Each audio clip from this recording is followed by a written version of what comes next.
After 60, peace becomes priceless, but not everyone in your family respects that. Some relatives can drain your energy, stir up drama, or make you feel small, without even realizing it.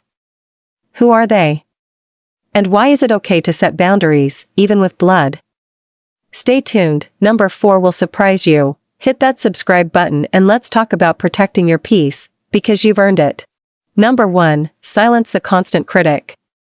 At a certain point in life, the opinions of others begin to weigh less, especially when those opinions are rooted in criticism rather than care. The constant critic is the family member who never seems satisfied, no matter what you do. Perhaps they always point out what's wrong with your appearance, your lifestyle, your children, or even your food choices. Their words aren't meant to help but to subtly, or overtly, diminish. After 60, the stakes are different. The years ahead are fewer than the years behind, and each moment becomes precious. Carrying the emotional baggage of someone who continuously chips away at your self-worth is not only harmful, it's unnecessary. The wisdom of age includes the ability to discern between helpful feedback and habitual negativity. The constant critic rarely changes. Their behavior is often rooted in their own insecurity or unresolved issues. You may have spent decades trying to win their approval or hoping they'll finally see your worth. But here's the truth, your worth isn't theirs to validate. After 60, self-approval is far more powerful than external validation. That doesn't mean you must be harsh or disrespectful. In fact, distancing from a critic can be done with quiet dignity. Limit your interactions, steer conversations away from sensitive topics, or, if necessary, set clear boundaries about what kind of behavior you will no longer accept. Remember, you're not rejecting the person, you're rejecting the pattern that causes harm. Life after 60 is a chapter meant for peace, not perpetual judgment.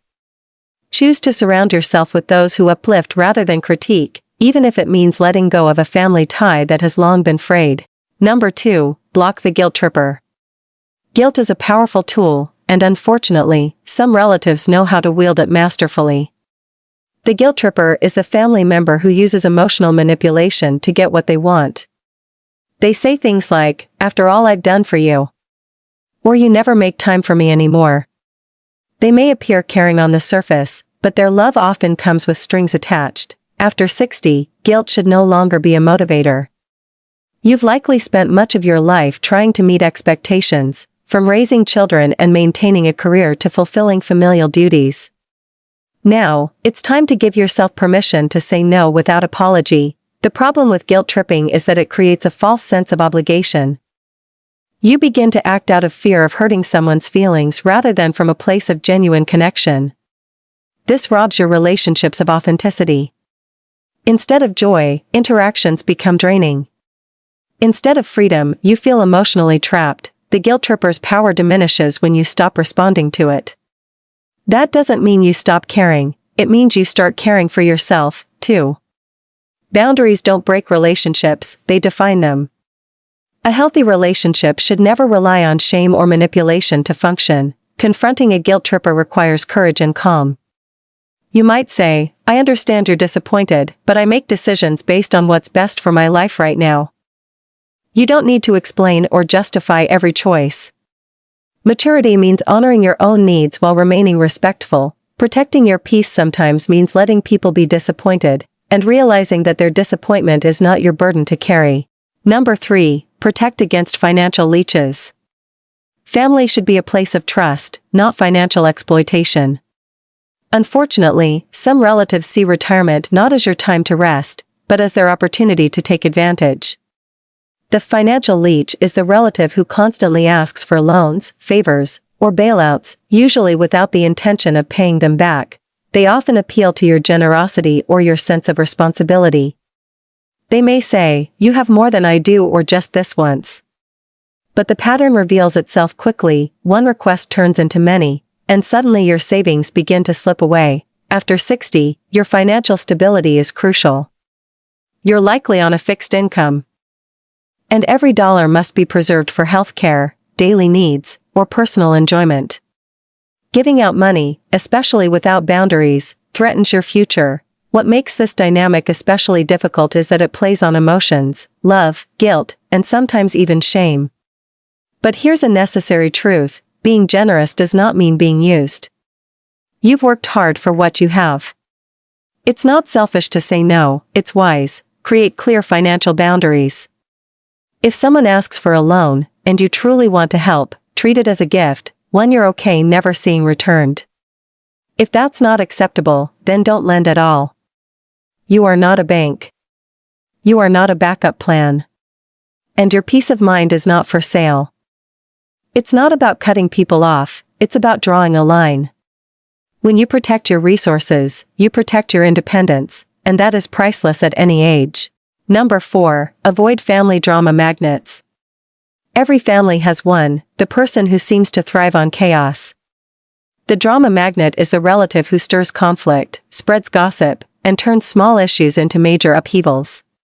They bring tension wherever they go and often leave others emotionally exhausted. At 60 and beyond, you deserve tranquility.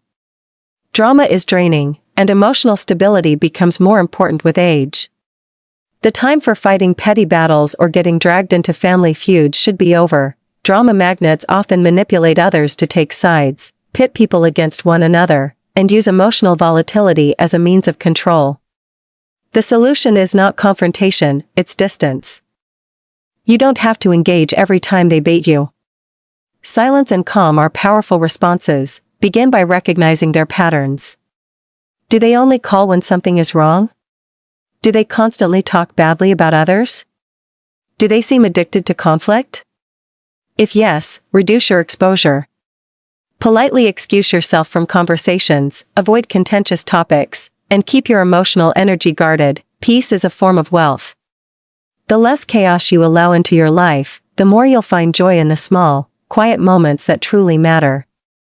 Walk away, not because you're weak, but because you're wise. Number 5, enforce personal space boundaries. Privacy isn't just for the young. After 60, personal space becomes a key part of emotional well-being. Some relatives, however, don't understand this.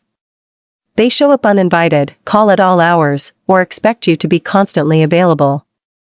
These people, even if well-meaning, often blur the line between closeness and control. The key word here is boundaries. Without them, your time, energy, and peace are vulnerable. A relative who disregards your boundaries isn't honoring your maturity, they're treating you as if your needs don't matter. Creating healthy boundaries doesn't mean pushing people away. It means creating space for rest, reflection, and choice. You have every right to decide when and how you engage with others, even with family. You might need to say things like, "Please call before visiting," or "I'm unavailable during these hours." If they push back, stay firm. Your needs are not negotiable. You are not being rude, you're being respectful to yourself. As we age, our energy becomes more precious. Don't waste it constantly explaining or defending your space. Teach others how to treat you by the standards you set. Number 6, ignore the ageist voices.